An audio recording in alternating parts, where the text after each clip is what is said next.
When we come to the sexual health, we always talk about the erection, libido, intercourse, everything. But when we start discussing about all these things, when the scenario of having a baby, it becomes a very serious issue.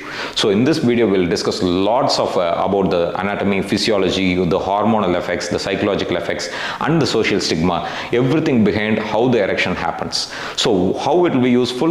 It will be useful for all the fertility couples who are seeking very much suffering from all erectile dysfunction, premature ejaculation, and where they are very much stressful regarding the having a baby. So understanding all these things scientifically will always help to discuss with their partners and identify where the exact problem is, and then have a very good peaceful solution for all these issues. So I dedicate this video for all the fertility couples.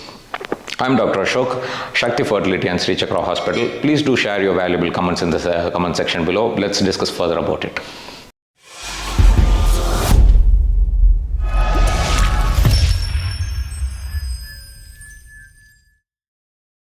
So what is erection? Yes, erection is scientifically defined as the sustainable erectile phase of the penis, which is sustained enough to have an orgasm and ejaculation, and eventually which ends in a normal sexual intercourse and leading to a formation of baby. So in this process, anything which has been missing, it causes really a troublesome problem. So what exactly is a alternative form for the female is the clitoris, which is of no use unless they have the sexual pressure alone. But for males, it is the biggest thing to be discussed. So what exactly initiates the erection? So we've been repeatedly seeing there are two important factors for the erection. One is the psychological factors, and another is the tactile stimulation of the genital organs. So psychological issues, again, it has the four important things for erection. Number one is the visual things. Whatever we see some porn movies, something which is sexual content, whatever it is going to cause the erection. Second important thing is the auditory thing. We listen to some explicit sexual stories, sexually adulterated contents. All these things will cause erection. Third important is the imagination. If the visual and auditory things are not there, people start imagining few things and cause the erection. The fourth important is the olfactory. Like many of us would have experienced some good smell of the weird scent smell and all. It will cause erection. So the second important structure is the stimulation of the penis. We've been knowing time and again that the natural stimulation of the penile tip causes the sustainable erection. So for all the benefits of the infertile or erectile dysfunction patients, we should understand these five important stimulation methods of the penis. One may work for a few people, two may work. So if you're really suffering from erectile dysfunction, all these five aspects should be combined all together to cause a sustainable erection. So which is many people ask us, what is the most important thing about the five? We'll see. It is the glans penis. The God has created a glans penis with a lot of numerous nerve endings surrounding the glans, and he has also covered the glans with the prepuce, the skin surrounding the glans. We call it as a foreskin.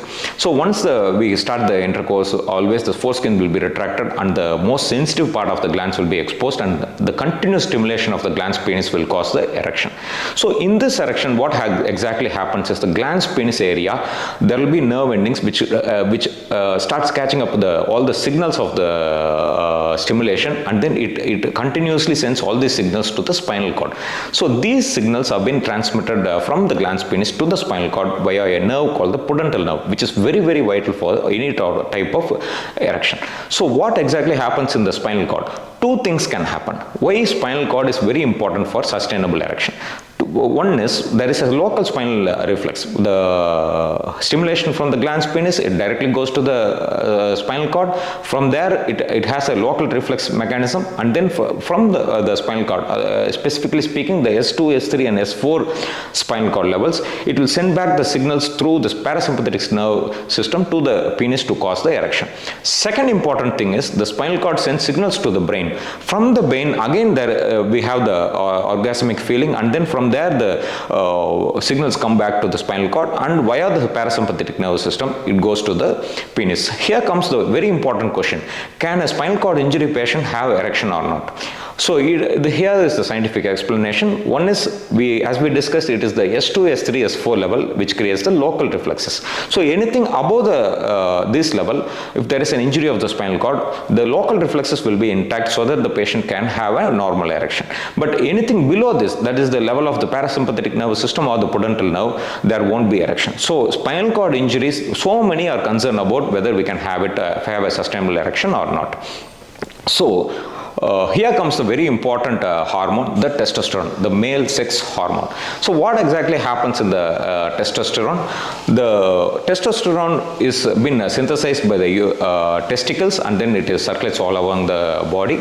It is mainly responsible for all secondary sexual characters like baldness in the forehead, baldness, mustache, beard, chest hair, and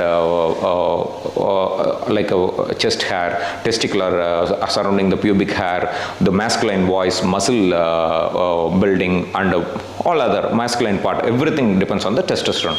But so what exactly this testosterone makes for the erection? Literally speaking, it's nothing, because testosterone is very important for the libido. Libido means it is the interest of the sex, but it is not the sustainable erection. So testosterone, many youngsters, they think that the erection is not sustainable, so there will be a problem with testosterone. They catch up a lab and do the testosterone level. It is of no use so much. And if the testosterone is low, they start taking some supplements and all, which is of no use. So testosterone is a very vital hormone for males, but it doesn't affect your erection problems. So second, the next question comes, what exactly happens, why we get erection, how the mechanism works. We'll see one by one. The main problem, the creating of the main tissues which are involved in the erection are the corpora spongiosa and the corpora cavernosa. So corpora spongiosa is the underneath structure of the penis which covers the urethra, that is the urinary pathway.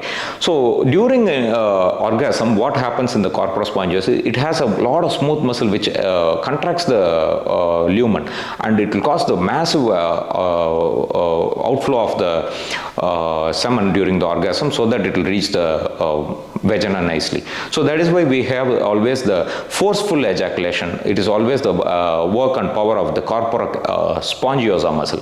So second important set of muscles are the corpora cavernosa muscle. This cavernosa, as the name implies, so many blood vessels have been surrounded by it, and it mainly has the inflow of the blood vessel called the arteries and the outflow of the blood called the veins. So whenever the inflow is more and the outflow is less, there will be a filling up of the corpora cavernosa with a lot of blood, and there will be erection. And when the inflow gets blocked and the outflow is there, the blood also drains out, and then the penis will reach a very flaccid state. So this mechanism is being mainly controlled by all the nerve signals. So let's come back to the basics. So what all scenarios will cause the erection? Mainly, as we discussed before, it is the brain stimulation from the olfactory or the visual or the imagination or the hearing, auditory. And other thing is the local stimulation, which passes through the pudendal nerve to the spinal cord to the brain, and back from the brain to the spinal cord to the pudendal, back to the penis. So these 5 important things will cause your erection. So next important is how these signals which reach the penis will cause erection. So as we discussed, it is the sensory, the nerve signals comes from the spinal cord through the parasympathetic nervous system. These nervous system will stimulate and release nitric oxide. This nitric oxide is a neurotransmitter, and it will cause vasodilatation, that is the dilatation of the arteries, so that a lot of blood goes into the corpora cavernosa, and the corpora cavernosa fills up with the blood, and then it causes the erection. And in the erection process, the veins of the penis also get blocked, and then the outflow of the blood gets blocked, so that the penis is in an erectile state. So with continuous, we've been discussing about the Viagra, sildenafil, all those things. It acts exactly on these smooth muscles of the blood vessels, which causes the dilatation and filling up of the veins.